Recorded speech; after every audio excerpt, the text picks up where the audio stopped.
नमस्कार दोस्तों, ज्योग्राफी की ऑनलाइन क्लास में आपका स्वागत है।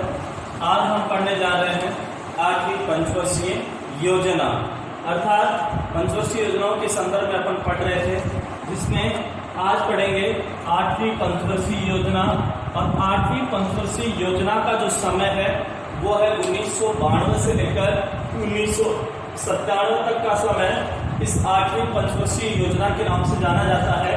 अगर हम बात करें 8वीं पंचवर्षीय योजना की, तो ये पंचवर्षीय योजना एक ऐसे समय में प्रारंभ हुई थी जब विश्व स्तर पर क्रांतिकारी परिवर्तन जो थे वो हमें देखने को क्या हो रहे थे, मिल रहे थे। अर्थात इस पंचवर्षीय योजना की शुरुआत विश्व स्तर पर हो रहे क्रांतिकारी परिवर्तनों के दौरान इस पंचवर्षीय योजना की क्या होती है, शुरुआत होती है। अगर इसमें देखें तो किस प्रकार के क्रांतिकारी परिवर्तन हमें देखने को मिले, तो विश्व में शीत युद्ध का क्या हुआ, अंत हुआ, स्वतंत्र और खुला व्यापार हो रहा था, प्रतिस्पर्धात्मक व्यवस्था और आर्थिक सुधारों का दौर क्या हो चुका था, प्रारंभ हो चुका था। कब?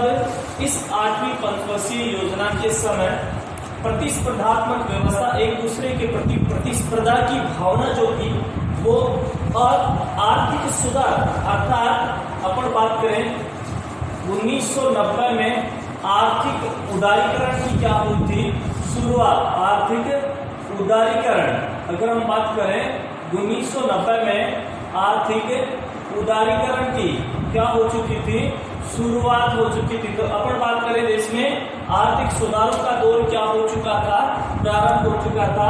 आर्थिक उदारीकरण या उदारीकरण की अगर बात करें तो देश में आयात और निर्यात के ऊपर लगे हुए जो प्रतिबंध थे, उन प्रतिबंधों को हटाने की जो प्रक्रिया थी, उस प्रक्रिया को क्या कहा गया था, आर्थिक उदारीकरण के नाम से जाना गया। और जिसके कारण देश में क्या हुआ, आर्थिक सुधार का दौर प्रारंभ हुआ। इसके अलावा अपन बात करें भारत में भी संरचनात्मक सुधार और समायोजन की प्रक्रिया क्या हुई, तेज हुई। अर्थात धीरे धीरे भारत में भी संरचनात्मक परिवर्तन देखने को मिले और समायोजन की प्रक्रिया क्या होती गई, तेज होती गई। तो इस प्रकार के क्रांतिकारी परिवर्तन इस 8वीं पंचवर्षीय योजना के दौरान क्या हुए, देखने को मिले। अब हम बात करें नेक्स्ट इस 8वीं पंचवर्षीय योजना की, तो उद्देश्य एवं लक्ष्य, अर्थात जो 8वीं पंचवर्षीय योजना है, इस 8वीं पंचवर्षीय योजना के क्या उद्देश्य या लक्ष्य रखे गए। तो अगर हम बात करें पहले उद्देश्य की, तो रोजगार के अवसरों को क्या किया जाना चाहिए, रोजगार के अवसरों को बढ़ाना। अर्थात इस 8वीं पंचवर्षीय योजना में जो लक्ष्य रखा गया था कि रोजगार के ज्यादा से ज्यादा अवसर क्या किए जाने चाहिए, उपलब्ध किए जाने चाहिए, रोजगार के अवसरों को बढ़ाया जाना चाहिए। एक तो ये उद्देश्य या लक्ष्य रखा गया। दूसरा जो था, लोगों के सक्रिय सहयोग और प्रेरणाओं द्वारा लोगों के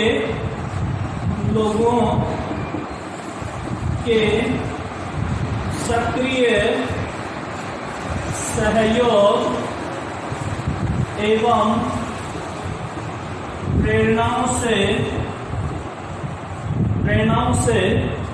जनसंख्या वृद्धि पर नियंत्रण स्थापित किया जाए। दूसरा प्रमुख जो उद्देश्य था कि लोगों के सक्रिय सहयोग से और उनसे प्रेरणा प्राप्त करके जो जनसंख्या वृद्धि हो रही है, उस जनसंख्या वृद्धि पर क्या किया जाना चाहिए, नियंत्रण स्थापित किया जाना चाहिए। ये 8वीं पंचवर्षीय योजना का मुख्य उद्देश्य ये क्या है, लक्ष्य है। इसके अलावा अगर हम बात करें प्राथमिक जो शिक्षा है उसका क्या किया जाना चाहिए, प्राथमिक शिक्षा का विस्तार किया जाना चाहिए। और साथ ही अगर हम बात करें तो 15 से लेकर 35 आयु वर्ग, या अगर अपन बात करें तो 15 से 35 वर्ष के आयु वर्ग में निरक्षरता का पूर्ण क्या किया जाना चाहिए, उन्मूलन किया जाना चाहिए। यानी 15 वर्ष से लेकर 35 वर्ष तक के व्यक्तियों में, 35 वर्ष तक के व्यक्तियों में निरक्षरता का क्या किया जाना चाहिए, उन्मूलन किया जाना चाहिए। अर्थात अपन बात करें तो लोगों को साक्षर करने का प्रयास किया जाना चाहिए। अर्थात 8वीं जो पंचवर्षीय योजना है इसमें प्राथमिक जो शिक्षा है उसका ज्यादा से ज्यादा विस्तार किया जाए और 15 से 35 वर्ष तक के व्यक्तियों की निरक्षरता का क्या किया जाना चाहिए, उन्मूलन किया जाना चाहिए। साथ ही सुरक्षित पेयजल और प्राथमिक सेवाओं का विस्तार भी किया जाना चाहिए। अर्थात जो पेयजल है, अर्थात अपन कहें तो शुद्ध, स्वच्छ और सुरक्षित पेयजल की क्या की जानी चाहिए, व्यवस्था की जानी चाहिए। और साथ ही प्राथमिक जो सेवाएं हैं वो प्राथमिक सेवाएं भी इस 8वीं पंचवर्षीय योजना में उपलब्ध करवाने का लक्ष्य रखा गया। साथ ही खाद्यान्न उत्पादन पर आत्मनिर्भरता प्राप्त करना इस पंचवर्षीय योजना का मुख्य क्या है, उद्देश्य है।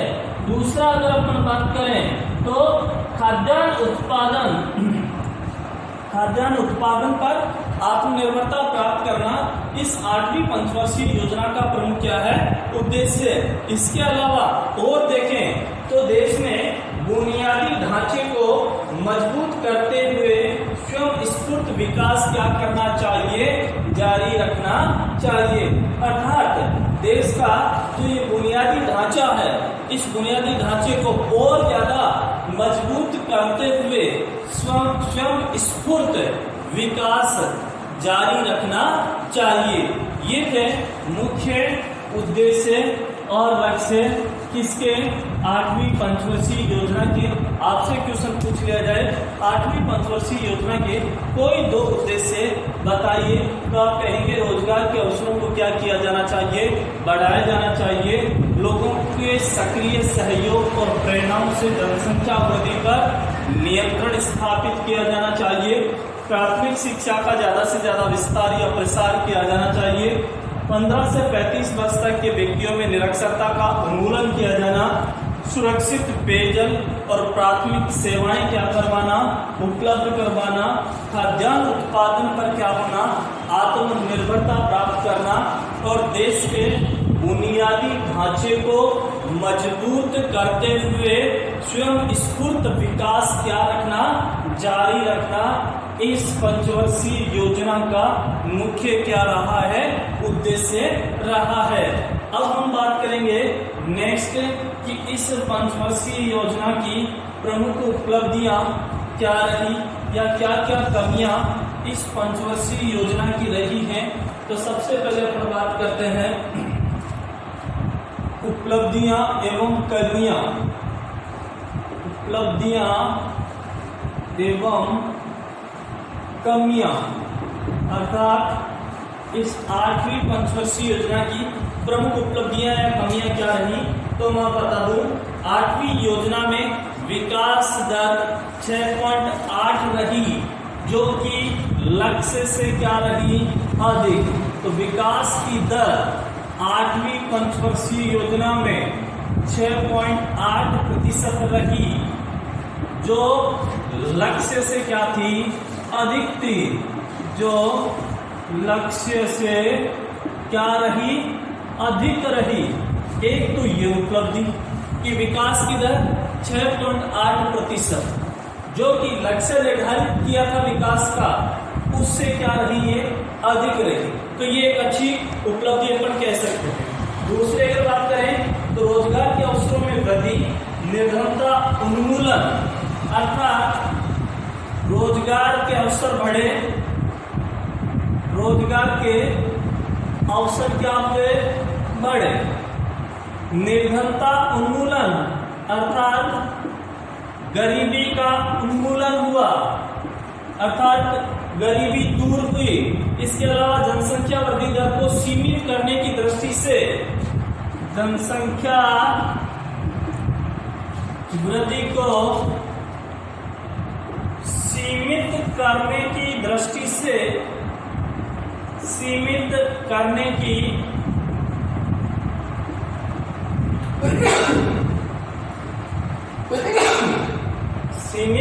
की दृष्टि से अथक प्रयास किए गए। अर्थात दूसरी उपलब्धि देखें तो 8वीं पंचवर्षीय योजना में रोजगार के अवसर बढ़ाए गए, निर्धनता उन्मूलन हेतु प्रयास किया गया और जनसंख्या वृद्धि को सीमित करने के अथक प्रयास इस पंचवर्षीय योजना में किए गए। इसके अलावा अगर हम बात करें तो कृषि क्षेत्र के विकास के साथ साथ औद्योगिकरण की गति भी तेज हुई। अर्थात इसमें हम बात करें कृषि का विकास तो हुआ ही, कृषि के साथ साथ औद्योगिकरण की गति जो थी वो भी क्या हुई है, तीव्र हुई है, तेज हुई है। और साथ ही मुद्रास्फीति पर नियंत्रण क्या हो पाया, संभव हो पाया। ये अच्छा है, मुद्रास्फीति पर क्या हुआ, नियंत्रण संभव हो पाया। साथ ही अगर हम बात करें तो विश्व समुदाय का देश की अर्थव्यवस्था में क्या होता है, एक विश्वास जागता है। इस प्रकार की जब उपलब्धियां या कमियां या उद्देश्य या लक्ष्य प्राप्त होते हैं तो विश्व जो समुदाय था उस समुदाय का देश की अर्थव्यवस्थाओं में जाकर क्या होता है, विश्वास जागता है। इस प्रकार से अपन कहें ये 8वीं पंचवर्षीय योजना थी।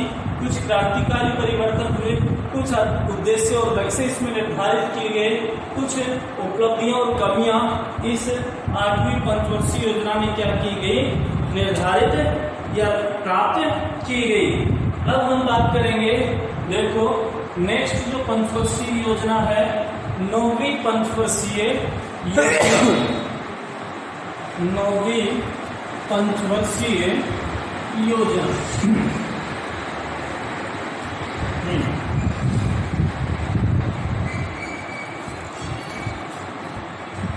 9वीं पंचवर्षीय योजना, हम बात करें 9वीं पंचवर्षीय योजना की तो 9वीं पंचवर्षीय योजना का जो समय है वो है 1997 से लेकर 2002, यानी 1997 से 2002 तक का जो समय है वो 9वीं पंचवर्षीय योजना के नाम से जाना जाता है। और इस योजना में कुछ ऐसे क्षेत्रों की पहचान की गई जिन पर विशेष क्या किया गया, ध्यान दिया गया। अर्थात 9वीं पंचवर्षीय योजना में कुछ विशेष क्षेत्रों को चिन्हित किया गया, पहचाना गया और उन क्षेत्रों पर विशेष क्या किया गया, ध्यान दिया गया। तो इस पंचवर्षीय योजना में ऐसे कौन से क्षेत्र चिन्हित किए गए जिन पर विशेष ध्यान दिया गया। अगर हम बात करें वित्तीय हालातों को सुधारना, पहला अगर हम बात करें तो वित्तीय हालातों को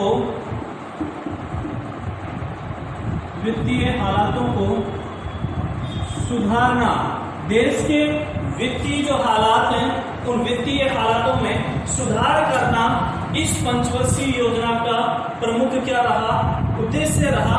या ये कहें इन मुख्य उद्देश्यों को, मुख्य स्थितियों को चिन्हित किया गया और इनमें सुधार करने का क्या किया गया, प्रयास किया गया।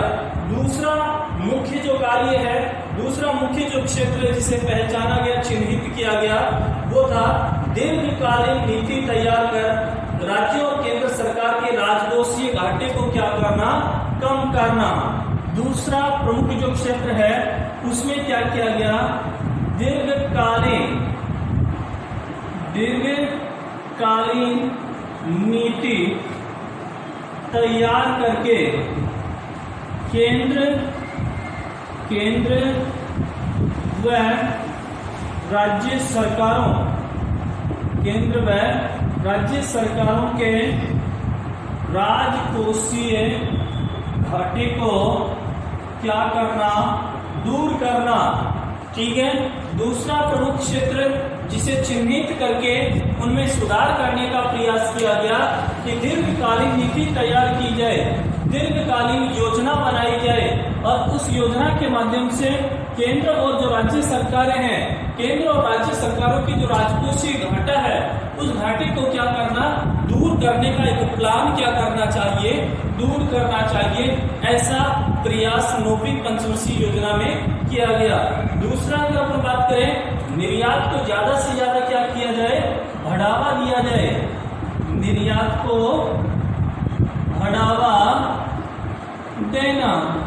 इसके बाद में अगर बात करें पर्यावरण असंतुलन, पर्यावरण असंतुलन को क्या करना, दूर करना।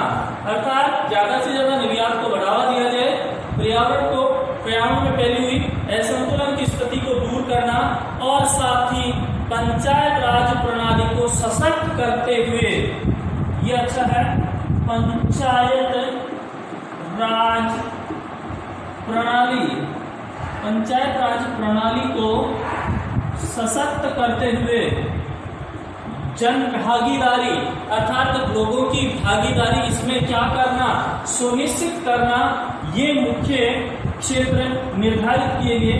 पंचायत राज प्रणाली को सशक्त करते हुए जन भागीदारी क्या करना, जन भागीदारी सुनिश्चित करना। ये अर्थात 9वीं जो पंचवर्षीय योजना शुरू की गई थी उस समय कुछ क्षेत्रों को चिन्हित किया गया था और उन क्षेत्रों में सुधार करने का प्रयास किया गया। तो वो क्षेत्र कौन से थे? एक तो ये था कि देश के जो वित्तीय हालात हैं उन वित्तीय हालातों में क्या किया जाए, सुधार लाया जाए। दूसरा जो क्षेत्र था कि देश में एक दीर्घकालीन नीति तैयार की जाए, दीर्घकालीन लंबे समय के लिए कुछ योजनाएं तैयार की जाए और वो योजनाएं केंद्र और राज्य जो सरकारें हैं, केंद्र और राज्य सरकारों के बीच जो राजकोषीय घाटा हो रहा है उस घाटे को क्या किया जा सके, दूर किया जा सके। इसके अलावा निर्यात को बढ़ावा दिया जाए, पर्यावरण को असंतुलन से बचाया जाए या असंतुलन जो है उसको दूर किया जाए और पंचायत राज प्रणाली को सशक्त करके जन भागीदारी को इसमें क्या किया जाए, सुनिश्चित किया जाए। ये प्रमुख रूप से अगर हम बात करें तो ये क्षेत्र चिन्हित किए गए। अब देखो नेक्स्ट जो है, इस 9वीं पंचवर्षीय योजना में प्राथमिकताएं, क्या क्या मुख्य प्राथमिकताएं रखी गई, किस क्षेत्र को मुख्य प्राथमिकता दी गई। तो अगर हम बात करें इसमें सबसे पहले ऊर्जा क्षेत्र को अर्थात ऊर्जा को सर्वोच्च क्या की गई, प्राथमिकता प्रदान की गई। क्वेश्चन पूछ लिया जाए 9वीं पंचवर्षीय योजना में सर्वोच्च प्राथमिकता किसे प्रदान की गई, तो आपका आंसर होगा ऊर्जा सेक्टर को मुख्य या सर्वोच्च प्राथमिकता प्रदान की गई। इसके अलावा दूसरे नंबर की बात करें तो सामाजिक सेवाओं को और तीसरे नंबर की बात करें तो कृषि और उससे संबंधित जो क्षेत्र हैं उन क्षेत्रों को क्या की गई, मुख्य रूप से प्राथमिकताएं प्रदान की गई। अर्थात ऊर्जा हो गया पहले क्रम पे, दूसरे क्रम पे सामाजिक सेवाएं हो गई, तीसरे क्रम पे कृषि हो गया। इस प्रकार से प्राथमिकताएं क्या की गई, निर्धारित की गई। अब हम बात करेंगे नेक्स्ट जो है 9वीं जो पंचवर्षीय योजना है उसके प्रमुख उद्देश्य और लक्ष्य क्या क्या निर्धारित किए गए। तो देखो नेक्स्ट जो है उद्देश्य एवं लक्ष्य, क्या उद्देश्य निर्धारित किए गए और क्या लक्ष्य निर्धारित किए गए। पहला उद्देश्य बताएं तो कृषि और ग्रामीण विकास को प्राथमिकता देना और पर्याप्त उत्पादक रोजगार क्या करवाना, उपलब्ध करवाना। अर्थात योजना में कि कृषि और ग्रामीण विकास को बढ़ावा दिया जाए, अर्थात कृषि और ग्रामीण विकास को बढ़ावा देकर जो उत्पादन है उस उत्पादन को बढ़ाया जाए और उत्पादन को बढ़ाकर रोजगार के अवसर क्या करवाए जाए, उपलब्ध करवाए जाए। तो कृषि एवं ग्रामीण विकास, कृषि और ग्रामीण विकास को बढ़ावा दिया जाए। जब कृषि और ग्रामीण विकास को क्या दिया जाएगा, बढ़ावा दिया जाएगा, तो इससे क्या होगा, कृषि उत्पादन क्या होगा, बढ़ेगा। कृषि उत्पादन बढ़ेगा तो लोगों को क्या मिलेगा, रोजगार के अवसर क्या होंगे, उपलब्ध होंगे, रोजगार उपलब्ध होगा। दूसरा जो उद्देश्य था, मूल्यों में स्थिरता बनाए रखते हुए आर्थिक विकास की गति को क्या करना, तेज करना। दूसरा जो है मूल्यों में स्थिरता बनाए रखते हुए, मूल्यों में स्थिरता बनाए रखते हुए आर्थिक विकास की गति को क्या करना, तेज करना। आर्थिक विकास की गति को दूर करना क्या है, दूसरा प्रमुख उद्देश्य। पहला ग्रामीण और कृषि और ग्रामीण विकास को बढ़ावा देना, उत्पादन को बढ़ाना, रोजगार के अवसर उपलब्ध करवाना। दूसरा है मूल्यों में स्थिरता बनाए रखते हुए आर्थिक विकास की गति को क्या करना, दूर करना। साथ ही साथ समाज के कमजोर वर्ग को भोजन और पोषण सुरक्षा क्या करवाना, सुनिश्चित करवाना। अर्थात समाज के जो कमजोर वर्ग हैं, समाज के जो पिछड़े वर्ग हैं, समाज के वे गरीब वर्ग, जिनको क्या करवाना, भोजन और पोषण की सुरक्षा सुनिश्चित करवाने की जिम्मेदारी क्या करना, निभाना। ये उद्देश्य या लक्ष्य इस 9वीं पंचवर्षीय योजना का रहा है। अर्थात कमजोर, गरीब, पिछड़ा जो तबका है, वर्ग है, उसको भोजन की सुनिश्चितता, पोषण की सुनिश्चितता करवाए। इसके अलावा जनसंख्या वृद्धि दर पर क्या करना, काबू करना, नियंत्रण करना। इसके अलावा पंचायत राज को सशक्त, पहले आ चुका है ये कि पंचायत राज प्रणाली को क्या करना, सशक्त या मजबूत करना। महिलाओं और सामाजिक रूप से उपेक्षित वर्गों को सक्षम और सामर्थ्यवान बनाना, ये एक अच्छा, अर्थात महिलाओं को और अपन बात करें सामाजिक रूप से उपेक्षित,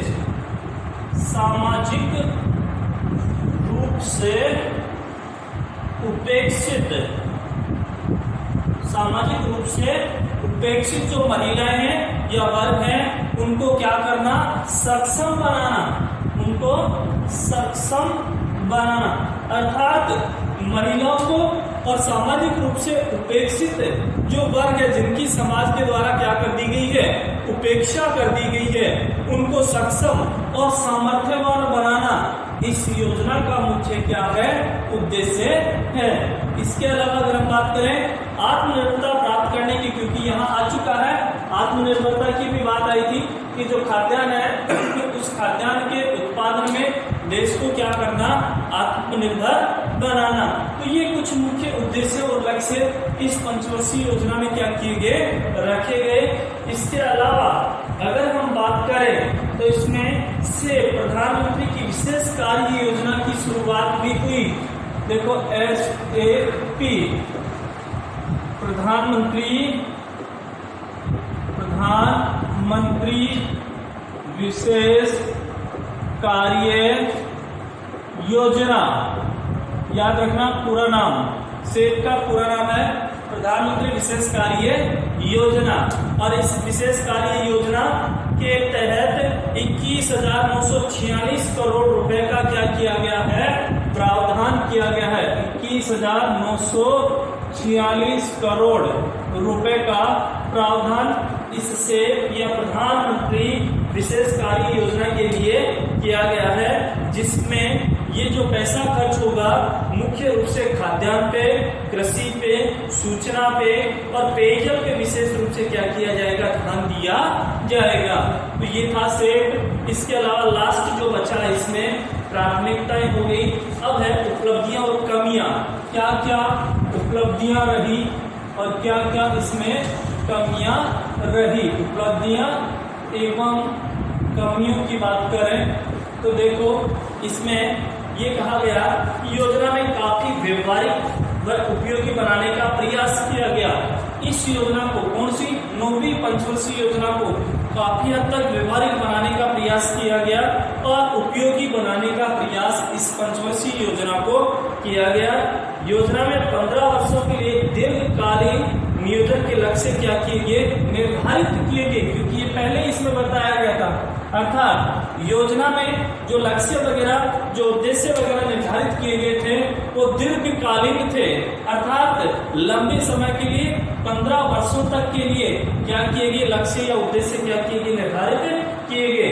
इस योजना में विकास की दर 5.6% प्राप्त की गई, जो कि लक्ष्य से क्या रही, कम रही। अर्थात विकास की दर जो लक्ष्य निर्धारित किया गया था उस लक्ष्य से कम रही। अर्थात लक्ष्य तो इसमें निर्धारित किया गया था 6.5% का, लेकिन प्राप्त कितनी विकास की दर, 5.6 प्राप्त हुई।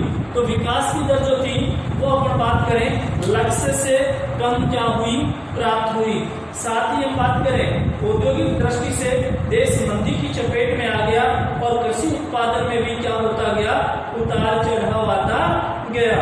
साथ ही विदेशी विनिमय कोषों की स्थिति संतोषजनक रही। खाद्यान्न का स्टॉक 6 करोड़ टन से क्या हो गया, अधिक हो गया। इस प्रकार आर्थिक प्रगति का प्रभाव इस योजना में क्या रहा, मिश्रित रहा। अर्थात आर्थिक जो प्रगति थी वो मिश्रित रूप से क्या हुई, प्राप्त हुई या आगे की और बढ़ी। इस प्रकार से 2 पंचवर्षीय योजनाएं, एक 8वीं पंचवर्षीय योजना और एक 9वीं पंचवर्षीय योजना। नेक्स्ट पंचवर्षीय योजना के बारे में अगली क्लास में पढ़ेंगे। धन्यवाद।